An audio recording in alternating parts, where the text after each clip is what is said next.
What's up, everybody? Welcome to the show. We've got, you guys are going to get a lot out of this today. Akshay Nanavati is my guest. He is a former Marine who has survived PTSD, depression, alcoholism, suicidal ideation to build a global business, run ultramarathons, and explore the world's most hostile environments. If you're on YouTube, wait till you see his fingers after the most recent hostile environment.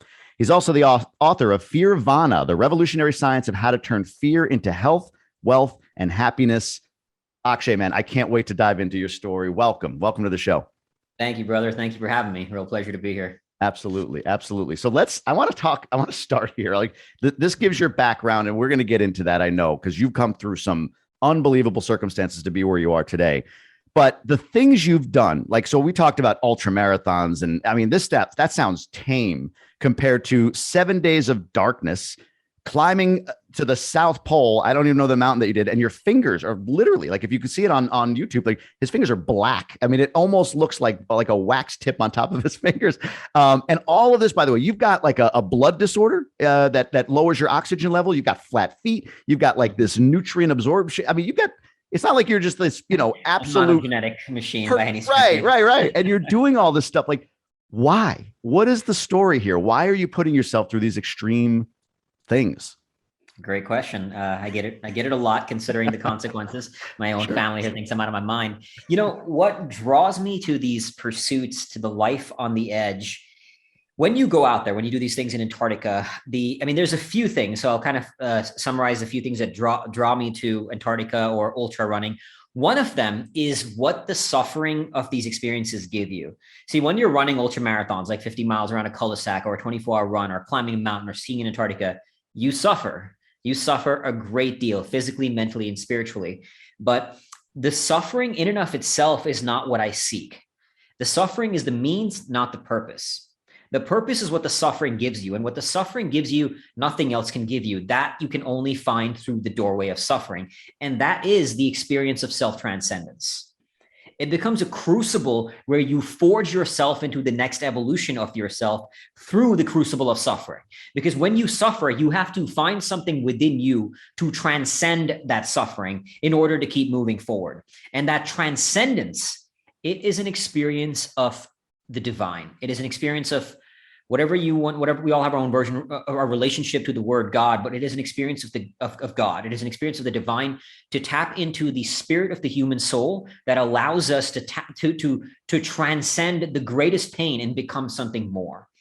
And the thing is, you have to go into those spaces to discover that transcendence. It's like the analogy I like to give is like, you have to battle a dragon to find the treasure on the other side of it. So when I go deep into these spaces, like so far beyond what I know, so far into the edge, so far outside any realm of comfort, I open new doors within my soul. And when I open those doors, I find access to treasures that are so profound. They are the essence of the human condition, the human experience at its finest. And so one part of the huge reason, probably the biggest one, is that. And then also when you go and you play on these realms, there's a sense of aliveness and amplification to the human condition that is hard to replicate anywhere else, if not impossible. Like in Antarctica, or even an experience of war, being in a war zone, or, running ultras, or playing like climbing mountains. Everything gets amplified. So life, you experience it far more intensely, meaning the highs are way higher, but the lows are also way lower. And so everything is the amplification of the intensity of this life. It becomes a microcosm for the entire human experience. Like in one shortened chunk of time, you get to experience the range of the human condition at its most like highest level. And that is such a powerful experience to get that, Then there's, of course, the spiritual benefits of the kind of oneness you feel. Like nature is very humbling.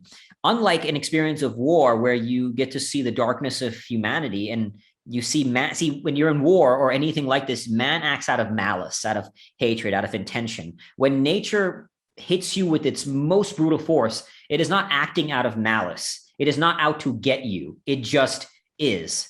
And there's a kind of isness to that nature that is very humbling. Human beings, we sometimes think we are better than the nature, that we can overpower it, we can conquer it. But as Sir Edmund Hillary said profoundly, it's not the mountain we conquer, but ourselves. And being in a polar storm, like in Antarctica, what I experienced, It is one of the most savage environments a human being can endure.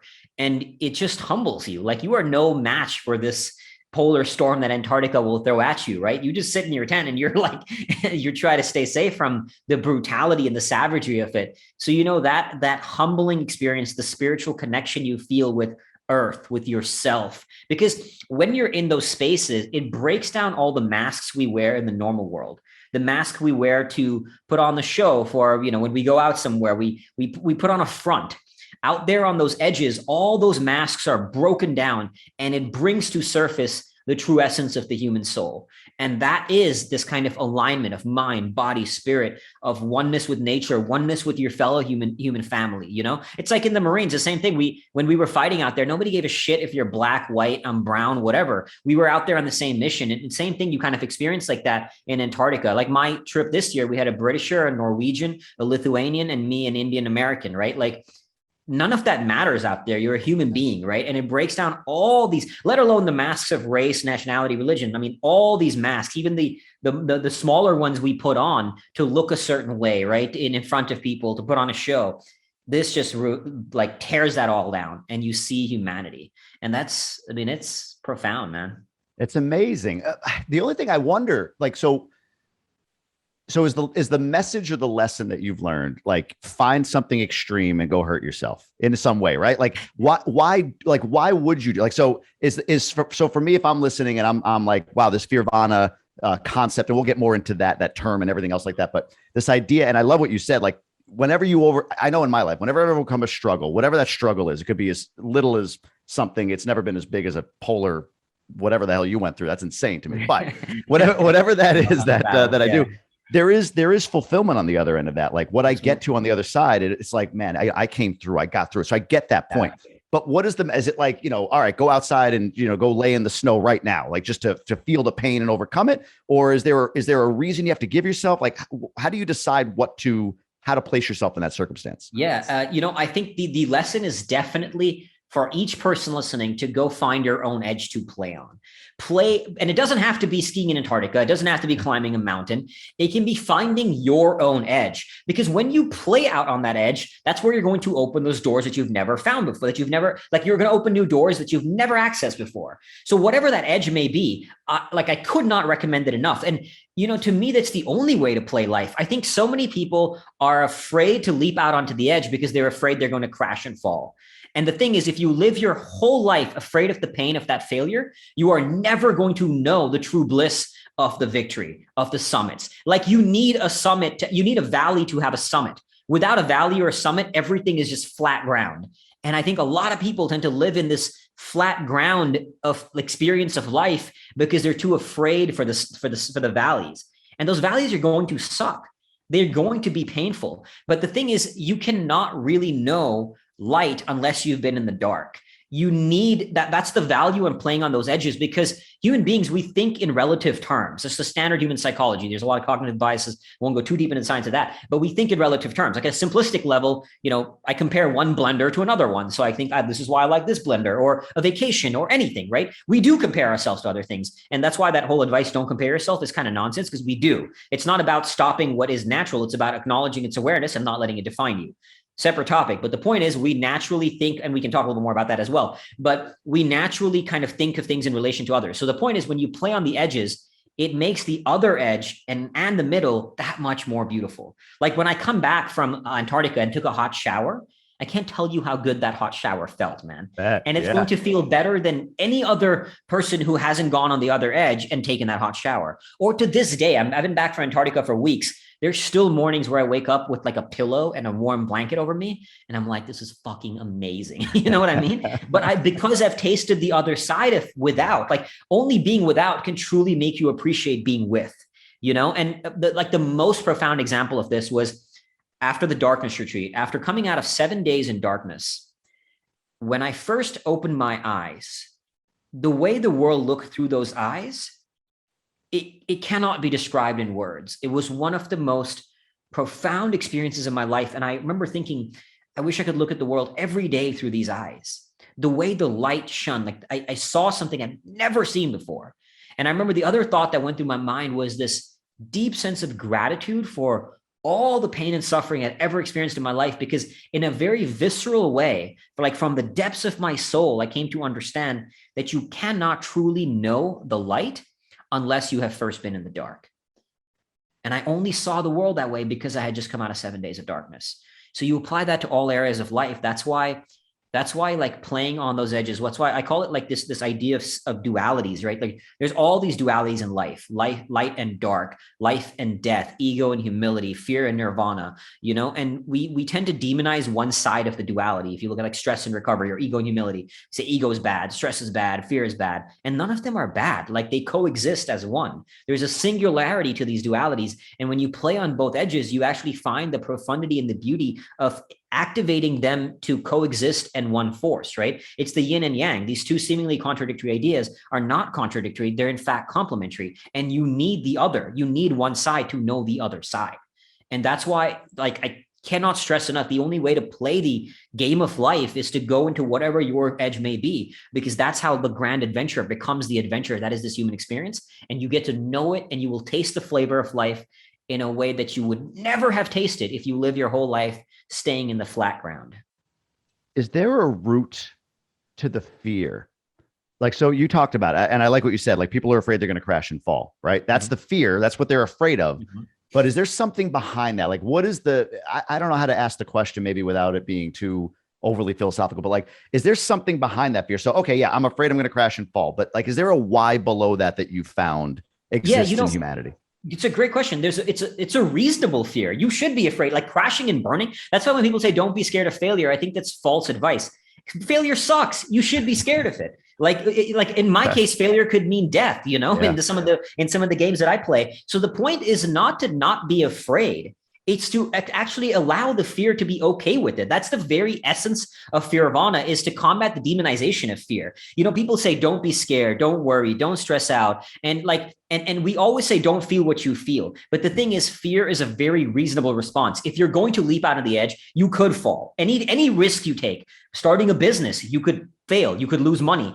Going to Antarctica, you could die, you could lose fingers, right? There's actual consequences to anything. Getting into a relationship, it could go to hell, and you could get painfully hurt, right? So the point is that the fear in any context, that's why I don't even like the term irrational fear. I don't use that term. All fears show up for a reason. You may not fully understand them, but because evolutionary speaking, there's always a reason for all the fears. Like I could be afraid of open spaces because in ancient, archaic times, open spaces meant like a lion could come kill me and I could die, right? I could also be afraid of tight spaces because it also is for similar reasons. So the point is, all these fears, they're evolutionary constructs that are designed to keep us alive, and we don't control their presence, at least not initially. Meaning that, like right now, if I'm having this conversation with you and somebody shows up in its room with a gun, I'm not going to pause and say, let me be afraid or let me not be.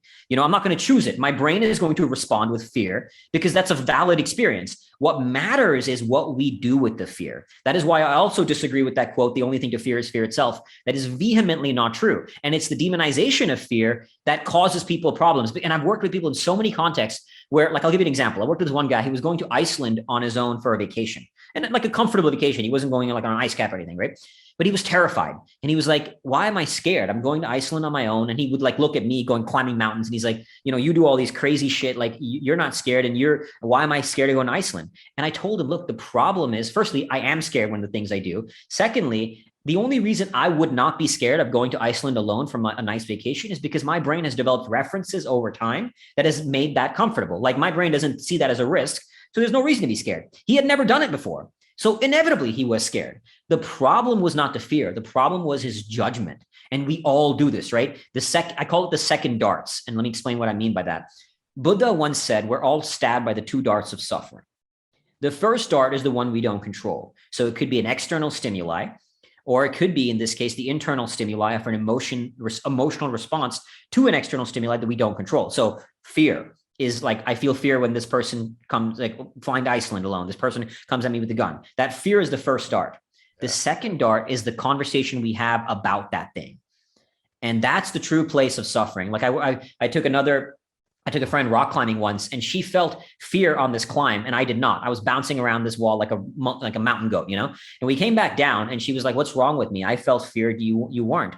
And I was talking to her that the only reason I didn't feel fear was because I was a climber and I'd done much harder routes. It took no courage on my part to make that climb because I felt no fear. You can't have courage without fear. She faced the fear, had the courage, kept moving forward. But the problem was when he came back down, she started beating herself up for being afraid. And that's the second darts. And that's our real problem is we go down this downward spiral of what I call second dart syndrome, where we beat ourselves up. What's wrong with me? Why am I afraid? And I had the same response when I was navigating post-traumatic stress. But like, and we can talk a little bit about that as we get into it. But the problem is that it's the conversation we have with ourselves about the emotion, not the emotion. There are no bad emotions. There are no good emotions. Emotions are never the problem. It's what we do with them. It's the space between that and our conscious response to it that will shape our destiny. I love this message around meaning that you have, like inherent meaning. And I've heard you talk about this in other contexts. Like inherently, there's no meaning in anything, right? We have the power, the ability, or it just is that we assign that meaning, right? Like that's not, like you said, fear isn't bad. Happiness isn't good. I've even said this, like somebody's mother passing away inherently has zero meaning, right? Like to most people, they would feel sadness about that. But Yeah. hey, if that mother treated somebody really poorly, that person might get happiness from that, right? And we tend to judge and push each other on what the right emotion or the right response to the emotion is, right? Exactly. So Yep. I love this context that you're talking about with meaning, and it makes me think. Yeah, we do. We fight things like fear, anxiety, PTSD is a component of that, I'm sure, right? Like, so is the message around fear that you're giving, like, it is what it is? It sounds like you're saying leverage it more than fight it, right? Is it, Absolutely. I mean, can that apply to any, in my conditioning, I was about to say any negative emotion, but any emotion we perceive as negative, whether it's anxiety or whatever, does it apply for everything? Like, hey, what's in front of you, use it. It's your natural response, use it. Is that fair? Absolutely. And I'm glad you caught yourself, because that is the fundamental problem is we label some emotions as negative, and that creates a relationship to that emotion. The problem is like these emotions are not negative. They're more challenging. Like fear, stress, anxiety is more of a challenging emotion than joy, calm, whatever, right? Than those sort of lighter ones, but they're not negative or positive. We have deemed them as such, and therefore it immediately creates a negative relationship to that emotion. Like I'll give you a very concrete example. When I came back from the war, I struggled with survivor's guilt. I lost a close friend of mine out there, and everybody told me, first off, they said that survivor's guilt is a symptom of post-traumatic stress disorder, which over time in my own research, I have come to believe is completely untrue. It is a symptom of post-traumatic stress, but post-traumatic stress is not indicative of a disorder. Feeling survivor's guilt is a very normal human response to the brotherhood that forms from being in the Marines, to the camaraderie of brothers in arms, of men in combat together. It's not a disorder. It's a human response. It's in fact an expression of love at its most intense. So for one, I learned over time, and I didn't know this initially, this is what led me when I hit rock bottom and was on the verge of suicide. I began research in neuroscience and psychology and spirituality, which led me to some of these realizations and these understandings I'm now sharing with you. But with my survivor's guilt, right? Like, first off, I said, okay, this is not a disorder. This is a normal response. And now everybody told me, you shouldn't feel guilty. And I get it. Like in war, nobody controls what happens. Bullets fly where they fly, bombs go off where they go off. You can't control that. Nobody out there is God, right? But emotionally, it still didn't change the fact that the guilt was there. And so instead of trying to fight it and resist it and demonize it, because everybody says guilt is a bad emotion, I used it. For a long time, I had a picture of my friend that I lost in the war up on my wall.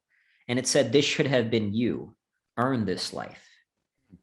And my guilt became fuel. It no longer is up on my wall, which I can talk about if you want why, but it became my fuel to drive me to write my book, to do something meaningful with this life I've been gifted, to not waste it downing liters of vodka every day, to make something of myself and to use everything I'm learning to be of service to my fellow human family who all is going through their own demons and fighting their own dragons in their own way, So my guilt became my ally, as can any emotion that if we choose to consciously engage it in a meaningful way. Why did you take it down? Because like anything, it works until it doesn't. And it got too far.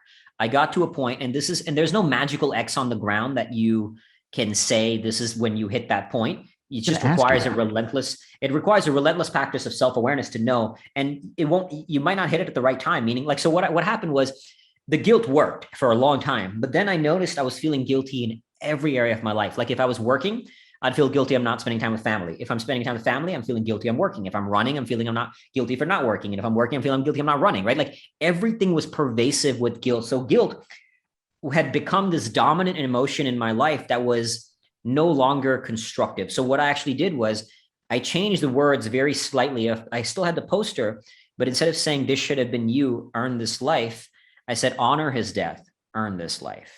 Subtle shift, but a very, very profound one, you know?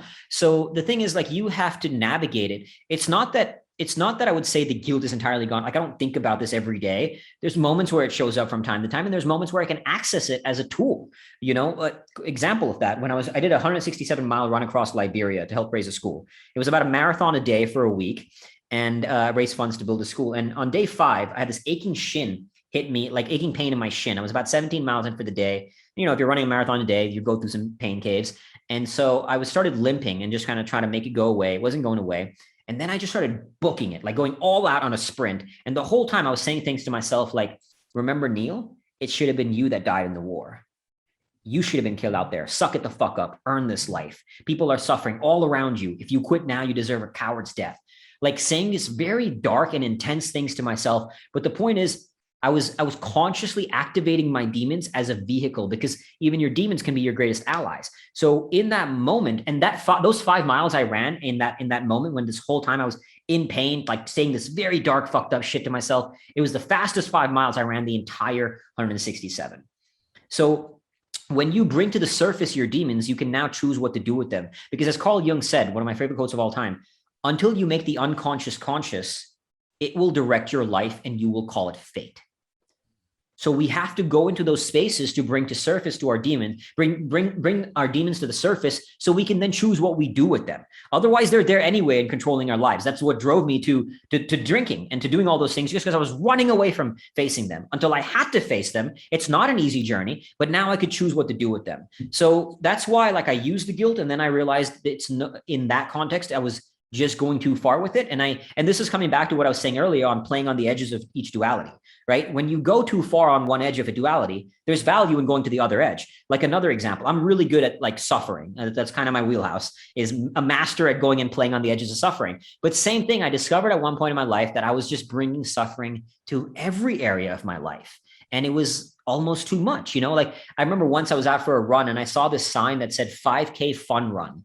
And there was a visceral disgust, not even a conscious choice, a subconscious disgust at the idea of a fun run. You don't run for fun. You should just run to suffer. And that's absurd, right? Like running should be all, yes, every training program should include some suffering where you're absolutely miserable, but there also should be fun. So by recognizing that I had gone too far into the edge of this duality, I went onto the other edge and started playing, like activating playfulness more, you know, activating light things more, doing fun, silly things more. And I will always be someone who leans towards the spectrum of suffering. Like if you look at every duality, imagine there's like a line, right, with two ends of the spectrum, and you look at suffering and play. I will always be someone who leans towards the edge of suffering, and I love that. I have no desire to change that. But because I went ham onto the other edge and engaged play, activated play, I could now bring those lessons into my realm of, into my craft. Not to mention, only by going into the other edge can I open new doors once again. Because again, if you do what you've always done, you're only going to get more of what you've always gotten, right? So in a way, play became my own kind of struggle. Like I remember once I was in an event and we between breaks, they were doing like dancing and hula hoops. I was all like, fuck this. I'd rather go do 20 burpees right now than do this like light shit, you know? And then I was realized, because that was my suffering, right? That was my struggle, was doing the light playful shit. And a friend of mine started recognizing this. She like would drag me out there and like, you're fucking doing that hula hoop thing, you know? And I'm like, God, that sucks. But the point is, like, only when you go beyond what you know on every edge of the duality can you kind of rise above your own constructs of how you believe the world to be and open new doors. Because otherwise we're all trapped within our own lens of the world. And that lens will shape our reality. So the only way to expand it is to go beyond what you know. Wow, man, you got like a Goggins thing to you with some of this, right? Like it's like a Goggins. I love it. So, all right, you talked about this already. How when the emotion becomes pervasive in your life is kind of the indicator for you, at least, of where maybe I've gone a little too far in leveraging this particular emotion or whatever it is. And I don't know. I want to dive in there a little bit. So if I'm an average guy, right? Average guy out on the street, not maybe running through, countries or climbing mountains to the South Pole or anything like that. how do I like, what are some indicators or other indicators or what, like, how do you know, is it that, is it just like when you can feel this emotion pervasive in your life? Is that the key to knowing when you've gone too far in leveraging something? Or are there other indicators, other keys, other things that you can suggest people do in finding like, all right, I've always had this chip on my shoulder, because so and so did something to me once upon a time, and I'm going to prove Yeah. everyone wrong. Like, how do you kind of get a sense that you've gone too far with that, or that it's a healthy use of that particular emotion? The answer is one that most people are probably not going to like, because there is no concrete, like, here. And I've practiced this a lot. I've Yeah. experienced this a lot. And this is not coming from a lack of knowledge and training in this. There is no easy way to just say, okay, you know what? I've gone too far. It requires a relentless practice of self-awareness. And that means taking time out towards the day to be still, to go within, to meditate. You can do extreme things like spend 7 days in darkness, and I guarantee you will find something within there that you haven't found before. But the point is, you got to practice stillness to find what's happening within, doing things like journaling, keeping a performance log, like athletes, for example, keep a very on point performance log of their training. So they know, like, okay, this is what worked, this is what's not working, And so a performance log can apply to all areas of life, including your spiritual growth. This is what I noticed today. So I keep a journal and a planner or tracker where I'm constantly I'm writing my training. Okay, what was my training like today? Did it feel a little off? Why did it feel a little off? Did I eat this one thing that affected me? Right. So whatever you want to improve in your life, track it. And you can do that even in an abstract realm like your spiritual evolution, right? It's not as easy because it requires a deeper self-awareness than something as concrete as saying, oh, I ran 5 miles today. You can't 5 miles is 5 miles. There's no kind of two ways about that. But spiritual evolution, you can still kind of quantify it. Simple ways is like, on a scale of 0 to 10, how would I rate myself in my spiritual self-awareness or my spiritual growth today? And then one of my favorite questions, and I didn't come up with this, I learned it, is a follow-up feedback question. If not a 10, what could I have done to make it a 10? So when you do ask that question, it helps you quantify the unquantifiable and kind of concretize the abstract, right? And then it gives you clarity on there's only two ways to grow. Find the problem, fix the problem, find what's working, and do more of it. All growth is those two things at a very simplistic level, right? So when you start concretizing the abstract by asking this question, it's giving you clarity on what's working that I can do more of, and what's the immediate problem to fix. And you should have problems. All problems are always a good thing. Problem, again, is another word that has a bad connotation, but only through a problem can you access the next stage of your evolution, the next solution, So I always like to say that progress is not the elimination of problems. Progress is the creation of new problems. That's how we progress. So a businessman, for example, who's making $100,000 a year, he'll have problems. A businessman who's making $100 million a year, he'll have problems. They're just different problems, right? So you want to keep looking for those problems to figure it out. But in the case of the emotional thing, you have to, there's no two ways about it. You have to take time to practice being still, to look into the mirror, to go within your own soul and find those answers. And the thing is, it's not the answer everybody wants to hear because it's not sexy. It sucks. It's hard. It's unclear. You could go within and still be unsure day after day. And maybe 10 days in, maybe 50 days in, you discover something, right? Now, the deeper you go, that's why I do these experiences of going into darkness, because that's like, it accelerates that journey because you're going so deep within in a very concentrated moment of time in a very, very intense way. When you're in darkness, you have literally nowhere outside yourself to go. So that's one way that I guarantee you will find some answers that you've never found before, but you don't have to necessarily take it that far, right? You can just practice being still in a world where we constantly distract ourselves. It is really important to watch that and to not do it, essentially. And again, there's no easy way to it. You just have to sit with it. Like, you don't overcome boredom or wrestle boredom. You just have to sit with boredom, And Carl Jung, again, puts it beautifully. He says, people will do anything, no matter how absurd, to avoid confronting their own soul. And we do everything to avoid confronting our own soul. So the key thing is you got to sit with that hard journey. And that journey is really hard. Like, meditation is often framed as something very peaceful and calming and serene. And it can be that. But the fact of the matter is, it's also really intense, because if you sit still with yourself, you are going within yourself. And when you go within yourself, you're opening doors. And on the other side of those doors, you're bringing out the demons as well as your divinity. So you're bringing out darkness and light, not just light. And that's the thing I think people don't kind of talk about, the darker side of meditation, is that you're opening doors and dragons are going to come out those doors, and you're going to have to face those fucking dragons. And that's not an easy thing to do. So the only way around it is through it. Wow. I want to talk about this darkness 7 days. I know you're doing a 10-day darkness retreat coming up here in a Mhm. couple of months. But before that, like what you just said means so much to me. And I'll share this. My exit from a big career. I left a big job with a big company that I was with for 21 years so I could pursue what I truly feel I'm intended to, like you talk about being, why I am, why I was born, the Yeah. reasons I was born, right? My purpose. And one of the things unknowingly, unintentionally that I did in advance of that was I went for a long drive, right? I drove like literally from Michigan to Florida. And after like, there's only so many podcasts and phone calls you can make before it's just you, the road, and your brain. And I Mhm. can't go anywhere. Like I'm there. And it really did make me unlock, like you said. I mean, I'm Mhm. squirming in my chair. It's Yeah. uncomfortable. It's really like you go through some dark stuff, but then there's some like epiphanies on the other end of it. There's this Yeah. duality that you talk about. And it became such a thing that now intentionally I do it once a quarter. And look, not Love it. like dark rooms for 3 days like you. I get like a Hampton Inn. I go there, without kids, without wife, and I spend 3 days, or Friday to Sunday, journaling, meditating, exercising, just sort of being. No TV, no social media, nothing. Like just 3 days of Yeah. alone. And I tell people like Friday night is uncomfortable. Like, oh shoot, I forgot to text my wife. You got to turn off this or whatever, right? Like that's gonna Yeah. happen. You get into Saturday and into Sunday when there's just like nothing left to do and it's uncomfortable as hell. But Yeah. man, the stuff that comes out journaling, Yeah. the stuff the ideas, the thoughts, the what unlocks, it's unbelievable. So I love hearing Love that. that. But the darkness thing, like I know what 3 days in a nice, comfortable hotel room is like, and it's not that comfortable. Can you give me like, I mean, after 2 hours of darkness, let alone 7 days, like what happens in that space? I mean, do you go, that feels like a psychedelic response you would have at some point in there. Is that what happens? You do go through a psychedelic response because what happens and why in these experiences it needs to be completely dark, like no ambient light at all. Because some people have asked, why can't you just sort of do it in your house? Because there's always ambient light, right? And darkness retreats are very set up for complete darkness because what happens is your brain starts to naturally release DMT, which is one of Mm, the primary ingredients in ayahuasca. So you yeah. experience these light shows, these hallucinogenic light shows.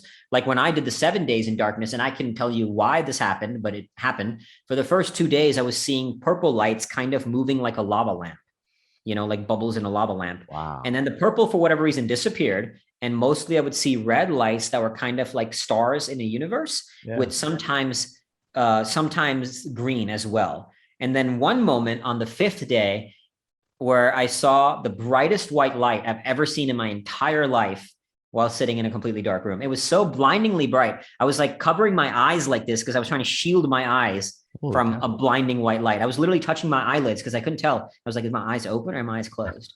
Blinding white light, and I experienced many of these kind of light shows that were just surreal. And one of the reasons why I chose the darkness as opposed to, are you familiar with Vipassanas?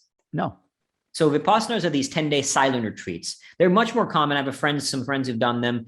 Like they have them in India, and I think they have them all over. But there's silent retreats, but you're still seeing. You're walking around a center, and when you're in complete darkness, you are shutting off one of the primary ways in which we engage with the world, our visual sense. So even at a very simplistic level, if my eyes are open, I may be silent and stuff and going within. And of course, you'll still in something like that, you'll still go within, but not as much as darkness because, like right now, I can look and say, "There's a wall, there's a door."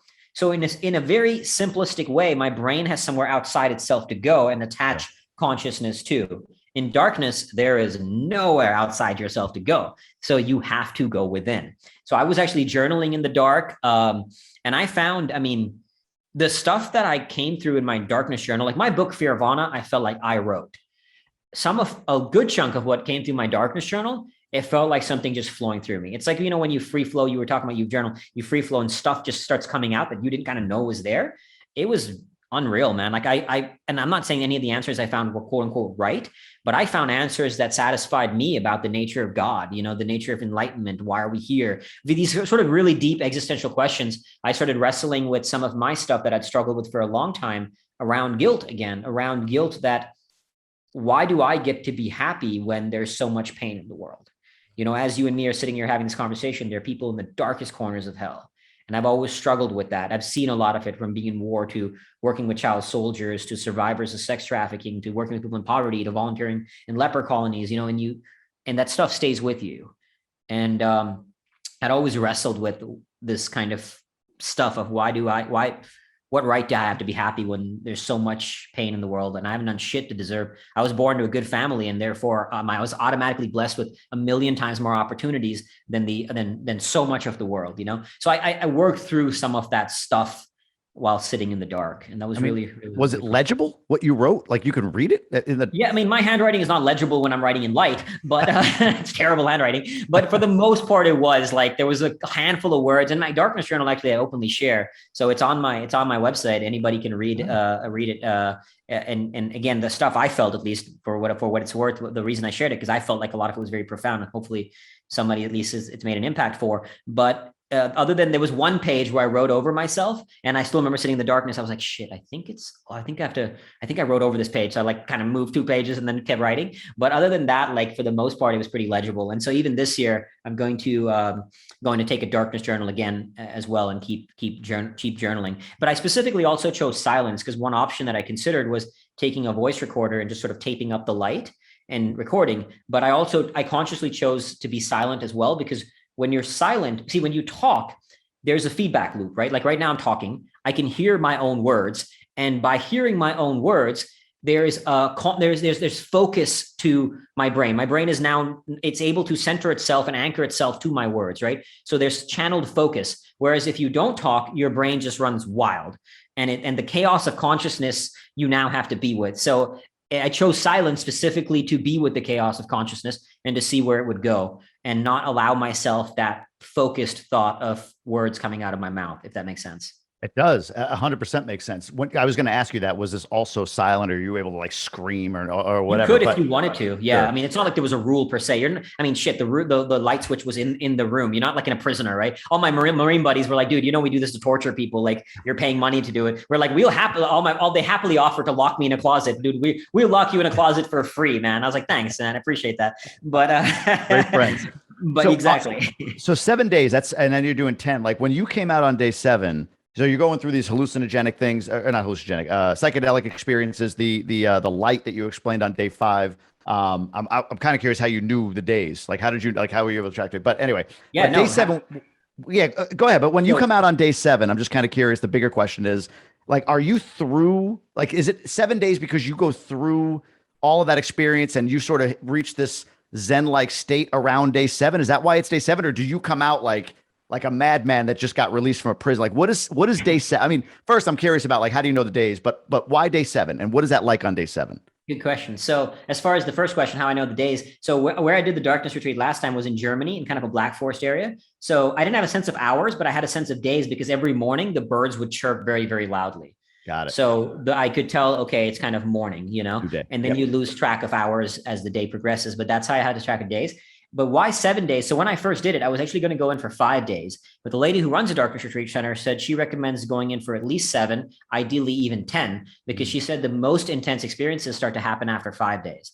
And in my experience, that was very, very, very true. Like the light show I experienced, the white light was on day 5, and day 6 was an even more intense one, where I was seeing these red and green stars in the universe. And my arm felt like it was literally paralyzed. It was locked out like this, and I could not move it. It sounds really weird, but it was paralyzed. And I was going through this kind of show where my body was moving, right? It felt like the bed was moving, and it was this surreal experience. So the most intense experiences were on day 5 and day 6.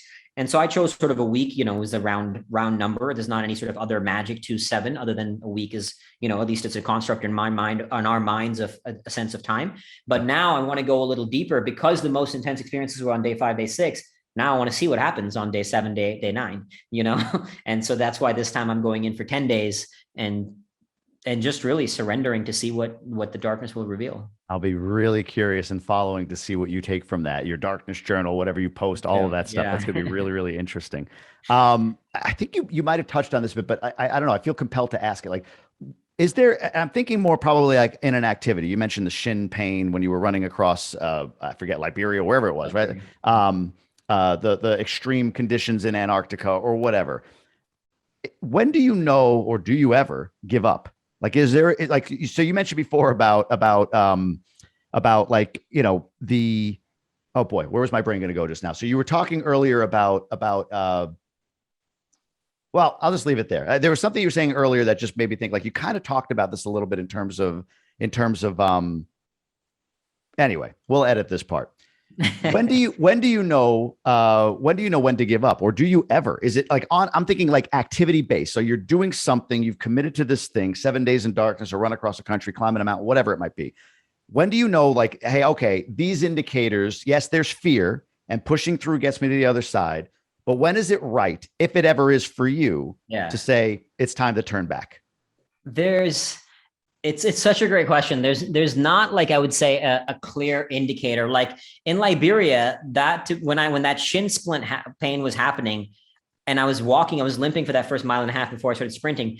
And not only was I wrestling the physical pain, but I remember my mind thinking, like, the psychological pain of how the hell am I going to finish these next 3 days? Now I had a car with me. I could theoretically have gotten the car and ended it, but that to me wasn't even an option there. Now, let's say I had broken a bone, or somebody, I don't know, like let's say I got shot or stabbed, kind of different scenario, right? So like even in Antarctica, people have said I made a courageous decision in being evacuated because of frostbite. In all honesty, it was no longer a choice, not because of losing my fingers, but because I was a burden to the team.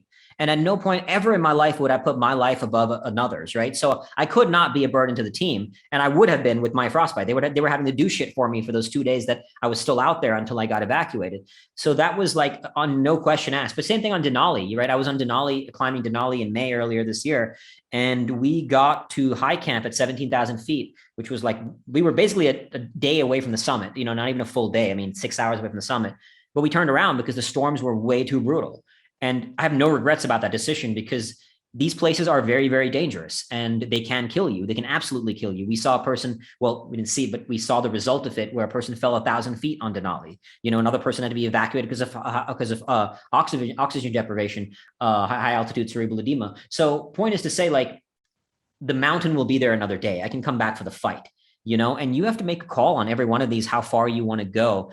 And at some time, there's times where I will risk absolute pain and injury to keep fighting, and to keep moving forward. But like, even while preparing for Antarctica, I remember once I was scheduled to do a 24-hour run, and I misplanned it horribly in my nutrition in the summer at Phoenix. So I was completely dehydrated. I was salt coming out of my pores. Like, it was totally my fault in terms of the planning. And I literally collapsed after 6 hours of running, which is not normal for me. Like, I can do a 6-hour session relatively easily. I do 2 hours regularly. So 6 hours to collapse was like, this is weird. And I collapsed while running. And I was like, all right, I don't want to end up going into the hospital, because I'm still training for Antarctica and that could compromise that. So I called it. It did not finish. But on another run, for example, I was willing to go to the hospital, and I had to go to the hospital and I get an IV because I was in such horrible shape from heat exhaustion, literal heat exhaustion. I was like nauseous. I was cramping, full body cramps. And on that day, I decided I'm going to walk till I fucking till I finish. And I did. And I got, the heat exhaustion was absolutely horrible. It was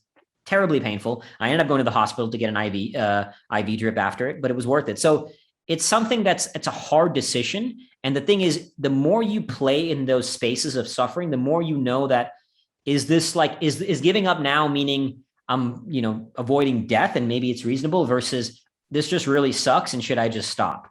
And that's a hard place to go, because sometimes when you're in that space, there's going to be a part of you when you're so deep in the pain cave, you're just like, I could stop, a lot of times in a lot of my runs, I'm not doing it as a race. Nobody would know, no, like when I did my 24-hour run, nobody would have known if I just stopped. And at 20 hours, I was sitting there, like, this wasn't a race. I didn't have an energy of a race. I was in a park at night, completely alone. And the loneliness of it, the darkness of it, I'd been going for 16, 18, whatever, 20, how many ever freaking hours at that point. And it just sucked. And nobody would have known if I stopped. I didn't, like, who cares? But in those moments, that moment is where it's a place I literally call the moment where one party wants to quit and the other wants to fight. And it is so valuable to go into that moment, because who you find in that moment will define you, will shape you, will mold you into this next evolution. Like, that becomes this crucible where a new self is forged from fire in that moment, And so I seek out those moments where a part of me is going to want to quit. And then you fight from that, and you keep moving. You just take the next step forward. And when you do, man, you build yourself into something that is fucking indestructible. So yeah, it's not a clear answer, like, as to when to give up. You just have to, sometimes you got to make a smart call, because remember, the mountain will be there. But if you die because you were kind of stupid, you're not going to, There's Well, no more adventures to be had. what I heard is you're focused on the war and the battles you have to consider one to the other. What the right level is, right? Like you were talking about. Hey, I got Antarctica. That's the war. That's the war I want to win, right? That's the I think you call it the worthy struggle, right? Like that's the worthy struggle is Antarctica. So on this 24-hour run that I didn't prep appropriately for, like pushing through on this battle that leads me to Antarctica doesn't really help me win that war. In fact, it probably detracts from winning the war, the worthy struggle that you set out for yourself, right? So that's at least what I heard. That's a lesson I'm taking, and whoever's listening can extract whatever lesson from them. But no, I think there's a lot in that. And it's funny. You talked about the person that you become. I remember I watched this video. I couldn't believe when I read it. Ran 50 miles around a cul-de-sac right outside my house. I live on a cul-de-sac right at the end, and I'm like that. Like that little circle that I could run around in about 15 seconds, like 50 miles on that. And you did. And you talked about how about like 6-8 miles left, you started like counting laps and your brain was going crazy and you had to push through to get to this other side. That, along with all this other stuff in your career, in your life, like in the day-to-day of your life, what have you seen as who you are today? What are some of the, I don't know, the successes you can track back to the fact that you give yourself these challenges and you bring yourself to the brink, overcome that fear, push through, get to the other side and become this ultra human? Like, what is your life today, do you feel? Or what are the things in your life that are just so valuable or that you feel so successful with that are as a result of Fearvana, this push that you have? Mm-hmm. Everything I've become, the level of confidence to speak to you the way I speak to you, the intensity I bring to life, the fire that I have for living. I mean, and I don't say this with any ego. People will tell me like they love like that you're alive, that you're passionate, and I bring an intensity to this human experience that, I mean, it's too much for some people. Some people are like, you're way too intense, right? But that is a result of all these experiences. Like I feel life at its most heightened, and like Oscar Wilde said, how did he put it? He said, to live is the rarest thing in the world. Most people exist, that is all. And I get to live life at its amplified level because I play in these realms. And I'm not far from perfect at it. I get lost in the day-to-day, sometimes working my business, the grind. Sometimes I hit lows unnecessarily, and I'm better at navigating all of it. But who it has shaped, like we would not, the way I talk to you now, this conversation, we wouldn't have this conversation if I wasn't if I hadn't done all these things to mold me into this very person that I am. The spiritual evolution, the level of confidence, that is a result of going to war with myself and consistently doing it and winning. Yes, of course I lose. I mentioned that, like I one time I finished a 24-hour run, other time I failed at it, and they'll always, when you play so far to the edges, I'm going to keep failing at shit, but I'm going to keep pushing harder, and so it's a result of that push that transforms the very essence of the human soul. Like you get to discover what that is. And I feel like I have come away from these experiences with the deeper understanding of what it truly means to be human, which ultimately has allowed me to help people in a way that I could never have helped if I had not gone to these realms. Like I could read a lot of books and then write my own book. Like I read over 100 books to research for my own book for Fearvana. So I read books.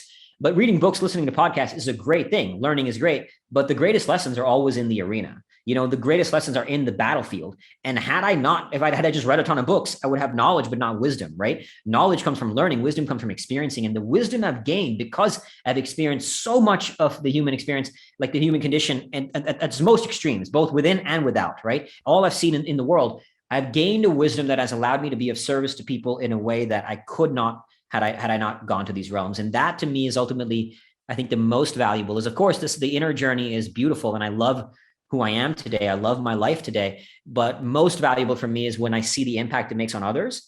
And people have told me, like, one of the things they love about my book is that I'm not just it's not just research. Like I live this shit. I practice with Fearvana and I live it at its most intense level, And so they see that, and then it radiates, because we as human beings, we soak in the world implicitly. So when we see somebody else, we surround ourselves a certain way, it helps affect our own paradigms, our own belief systems and mental models, and let alone just the inspiration that is provided.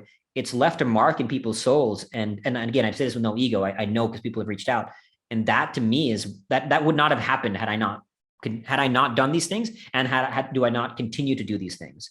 because of that. People have seen the way I responded to my frostbite, and they've told me it's made such a, and wasn't doing it to like try to be a certain thing. That was just genuinely responding to frostbite this way. It didn't beat me up at all. It didn't phase me, and it inspired people to help them navigate their own version of whatever frostbite metaphorically they were going through, and that kind of thing I can only share because I'm in the trenches. I'm in the arena.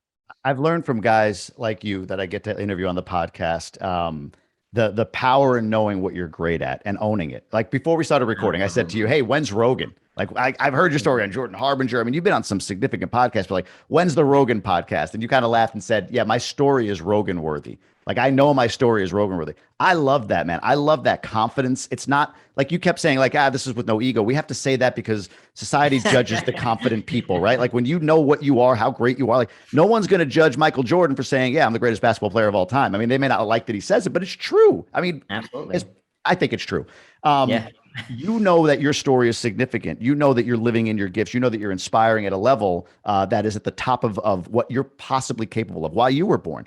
When was the point? I don't know if it was a date, a time, or even just like kind of around this time of my life. When did you fully own and be confident in that this is who I am and I absolutely add value to the world, as opposed to, I feel like where I am right now is like, I know what my gift is. I really do. When I say it, it may outwardly seem confident, but at the same time inside, it's like, they're judging me. This doesn't feel very good. Like when do you feel like that happened for you? Was it after all of this? Are you still on that journey? When did that happen that you felt fully confident in what you are and who you are?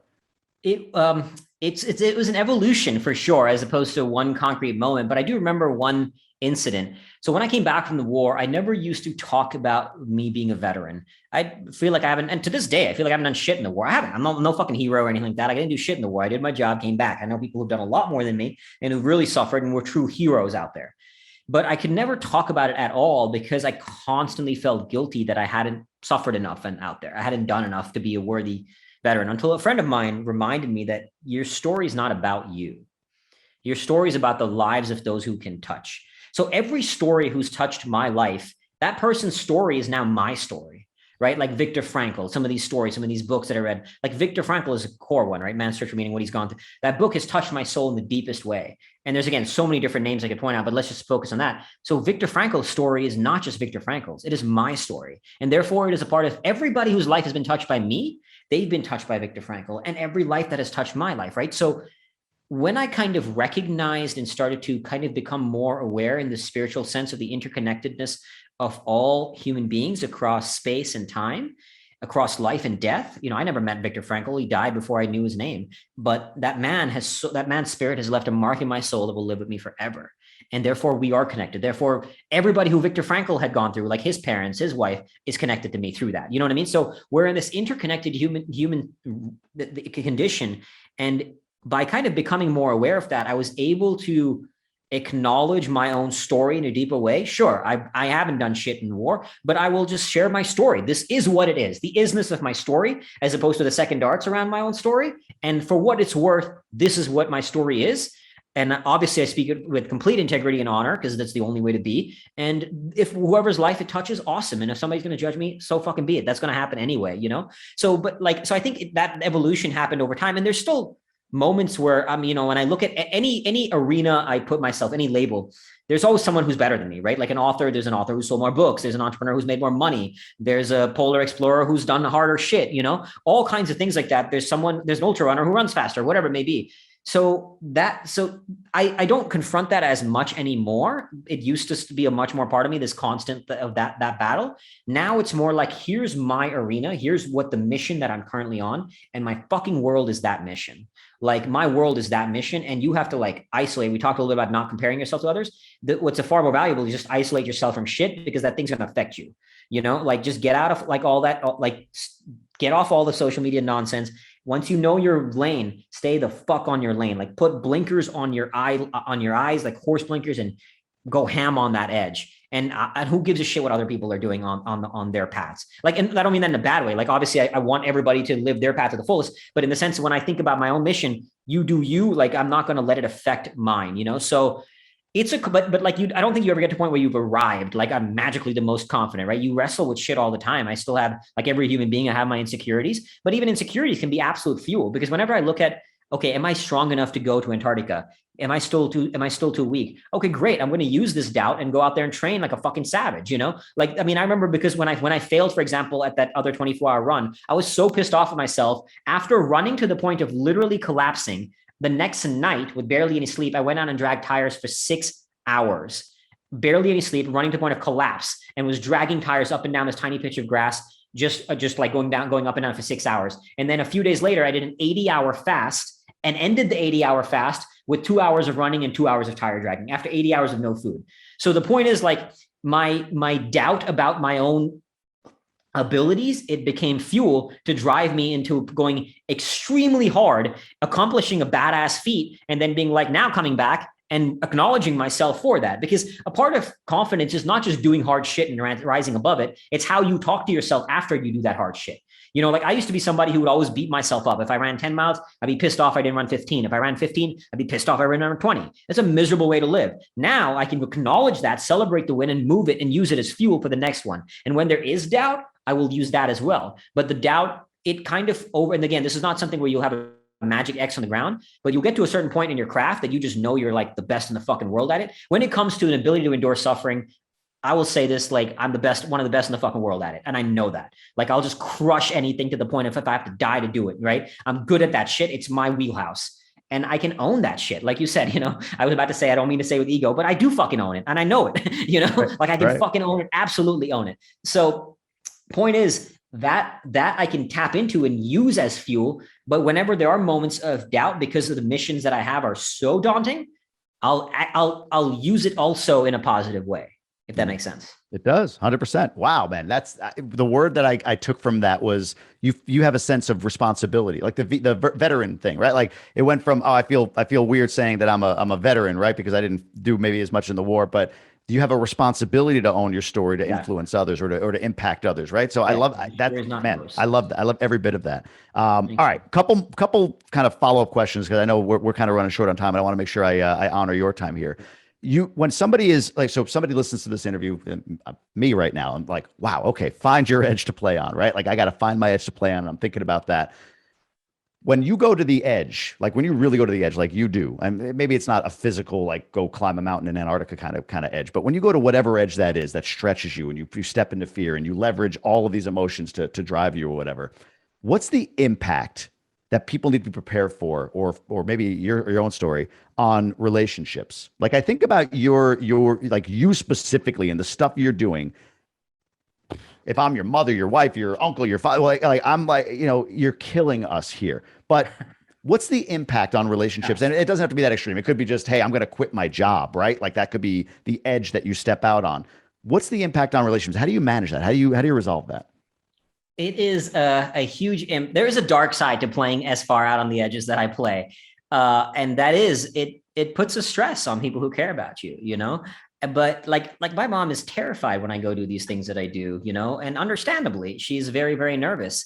So in that sense, there's a responsibility to go out there as prepared as possible. Like, I train like an absolute savage. So I'm going out there with every responsibility to come back alive, because not just for me. Yes, I still want to live and have a great life to live. But if I die, it's going to hurt the people left behind, hurt them brutally. And so it's my responsibility to go out there as well prepared. But the people who really love you will get it. Like, my mom is terrified when I do these things, understandably, but she gets it. She's proud of me. She's damn proud of me. The things that I do, the things that I've achieved. She gets the spiritual seeking that I have for it. I mean, sure, a lot of them think I'm out of my fucking mind too, like they all do, right? Anybody who loves, like, my friends keep saying, they're like, yeah, you dude, you are crazy, but we love you for it, you know? So it has a significant impact, and not just in relationships of, because you're going on the edge and there's consequences to that, but also it will affect your ability to have relationships, because if you're playing out as far on the edges that I play in, it requires a great deal of sacrifice. Like, for example, I'm now single. I had gone through a very, very challenging divorce a few years ago. And I'm now single. And by the way, for the record, because people tend to assume that when they hear that I got divorced, it had because of my lifestyle. nothing to do with it. It's not my place to talk about her journey, so I'm not going to go deep into it, but she had her own path and we were still friends, nothing but respect and care for her. But it had nothing to do with my lifestyle. She was actually very supportive of it. But point is to say, like the other day I'd gone out with a friend and we met these two girls, we started talking to them, and it was like 8:30 and I was like, I'm so sorry, I have to go because I have to go wake up and drag tires at 4:30 in the morning, so and needless to say, my dating life is not going great right now. So, so point is, there's sacrifices to this, and those sacrifices are not always easy, man. Like I do want to meet somebody, I do want a family, and there are times when people are going out and having fun, and I'm like, you can't, because you have to stay at home so you can wake up early and drag tires, like, or whatever it may be, right? Like there's a price to pay for attaining this this kind of life that I get to live, and for playing that hard and for pushing that hard. And the other dark side of it is that when you go so far at the edges and you come back, there is a darkness to it, and you better be damn well prepared for it. And I have not always in the past. It's like I'm a war veteran coming back from home, like from Iraq. They drink and shit like that, because if you don't have anchors to ground you when you come back from the edge, it can push you into some pretty dark spaces. You come back from the intensity, the amplification of life to Antarctica, to the sort of mundane normalcy of this. And it's just like a crash, man. And you have to like be prepared for that, So there's many demons you got to wrestle with and choose, including, like you said, the relationships. But I think that one, it helps me channel my relationships, like the ones that I'm not maybe close to a ton of people, but the ones I am close to, we're fucking family, even including my friends, like they'll die for the people like that are my tribe. And again, the key thing is, yes, they worry about me, my friends, my family, but they would never stop me from being me. And if somebody ever doesn't get you, like if I ever got into a relationship with somebody's like ever asked, if somebody ever, and people have asked me this question all the time, what if you met somebody and she said, would you like stop doing this? That's not a relationship worth being in for me. Like I would never stop the other person, my partner, whoever, and I end up being with, I would never stop her from being the absolute greatest version of herself. And that's why, again, my wife, when we were married for 9 years, she never stopped me from doing this. And I can't tell you how many talks I've done where, like, I did one talk where a guy literally said to me, I can't love my wife because I go do these things. Firstly, like, who the hell are you to say that? But let alone that point. And there's done multiple talks where she would come up and stand up on stage and talk about how she supports me and why she supports me in this life, So it's a challenge. Of course, she was worried as anybody would be, but they get it, and they would never stop you from being you. But with that said, one final point I do want to add is that I think each one of us has to choose our line of risk. So when I did get married, I chose to I used to free solo, like climb rock walls without rope. And I chose to stop doing that because for me, the line of risk was too high. Now there's other free solos who do it, and I wish them nothing but the best. But I think the point is we all have to make our choices on how far that line of risk is. Maybe when I do get kids, maybe it'll shift. But that's also a big reason why I love polar exploration. It's more of it's less, it is dangerous. You could die, of course, but it's more an exercise in mind-numbing suffering than it is in it's not as dangerous as like soloing up a rock wall, like what Alex Honnold did in Free Solo. Not remotely as dangerous, but far more suffering because it's this extended grind. And so what draws me to it is that, and it's a level of risk I'm comfortable playing in, that I would sort of negotiate with the partner if need be, or ideally you don't even have to, and they get you that this is who you are. And this is what makes me me. If anybody who falls in love with me, or even those who my family cares about me, they love me because this is me. And the things I do make me, if that makes sense. No, well, that's what I was, as you were talking through that, I was thinking that, like, the people that I'm sure it what's the word? It gets rid of the fringe, right? Any like acquaintances that are kind of like, yeah, they're friends, like that goes away. Like people in your life that love you, that really do, like, they love you for who you are, man. That's freeing for you. So when you do meet that person and you are in that relationship, it is absolutely like with full acceptance of who you are, not this version of you pretend to be, and then maybe you're not quite that person later on. So, and you will lose some people on the way, because there are people who don't get it. There are people who like, no, just come hang out. And I'm like, I'm sorry, I can't, because I have to train. And those of you those who know you, those who get it will be like, dude, I get it. Do your thing. And there's others who have lost along the way because they just don't get it. And they're going to be like, oh, you just don't care. You don't, and it's not that I don't give a shit. It's that I can't. Like, I'm focused on a mission, right? And anybody, Kobe Bryant talks about this. Like, he was so committed to his craft that he didn't have time to go hang out all the time and shoot the shit with friends, right? Like, so, and there's no right, wrong, good, bad. This is not to say this is the path for everybody. Everybody's got to make a choice on what makes them feel good about themselves at the end of the day and what's a fulfilling life for them, right? But for me, I choose this. And so it comes with some sacrifices. And again, you lose some people along the way because they don't get you. And it's not, and that's, what are you going to do? That's okay. Yeah. Man, Fearvana, the revolutionary science of how to turn fear into health, wealth, and happiness. That book is available everywhere, I believe, correct? Amazon, yep. You can find it anywhere. Audible, yeah. Dalai Lama endorsed this book. How'd you get connected to the Dalai Lama? Do you have a cell phone? Like, how do you? No. It was a pure cold pitch, man. Pure cold pitch. I reached out, like, because when I started Fearvana, I didn't have a brand platform, nothing, right? Like, no unknown author. And I had this very spiritual concept. So I thought, who's the sort of spiritual leader of the world to validate it, to endorse it? And Dalai Lama. But the funny thing is, when that thought first occurred to me, I immediately shut it down. Who am I? The who am I itis we all go through. Who am I? I'm nobody. It's never going to happen. And then it was like, why not just try? What's the worst that could happen? He says no, and I'm exactly where I'm at, right? So I found a name and email in His Holiness's office. I reached out to a monk there. I shot a personal video for him, sharing what I've been through, sharing what we're doing with Fearvana. 100% of the profits of the book go to charity. So all the work we're trying to do with it. And this monk connected me to 3 other monks, finally found the right one. And after 5-6 months, I was building a relationship with this monk. And this is a key lesson I want to highlight, is the whole time while doing that, constant doubt. Well, why aren't they responding back to my email? What if they hate me? They're probably going to think the book is shit. It's never going to happen. Who am I? All this stuff that we go through in our head, right? But we don't have to let our thoughts define our actions. We can be with our thoughts, but not be defined by those thoughts. So I would feel it and I would follow up anyway. I would take action anyway in the face of these thoughts. And after about 5 to 6 months, I was very honored, very humbled. This monk wrote to me saying, considering everything you've been through and your genuine desire to serve, I'll press your case. And I'd only asked for sort of a 1-line endorsement, but I was very honored that he wrote the foreword for the book. And that was, personally and spiritually, a huge blessing. And of course, also just sort of a game changer in terms of the marketing for the book and getting it out to more people who need it, because, it's making a difference and we're raising funds for charity through it as well. Freaking Dalai Lama. It's not like, it sounds like the Dalai Lama. That guy kind of sounds like it's the Dalai Lama. That's unbelievable. Right? The entire forward for the book. So wow. Yeah. Wow. Man, so I could take you for another hour, but I won't do that because obviously you got to go. Where should people look up you, learn more about you? Where are you kind of directing folks right now? Wherever you want to go. Yeah, you can find me on Instagram as the primary social media platform I use, at Fearvana, and my website, fearvana.com. That's Fearvana. You can share some lessons in there, the journey, the adventures. And then, as you mentioned, the book is available in all the formats and all the profits go to charity. So you can find Fearvana in any of those places.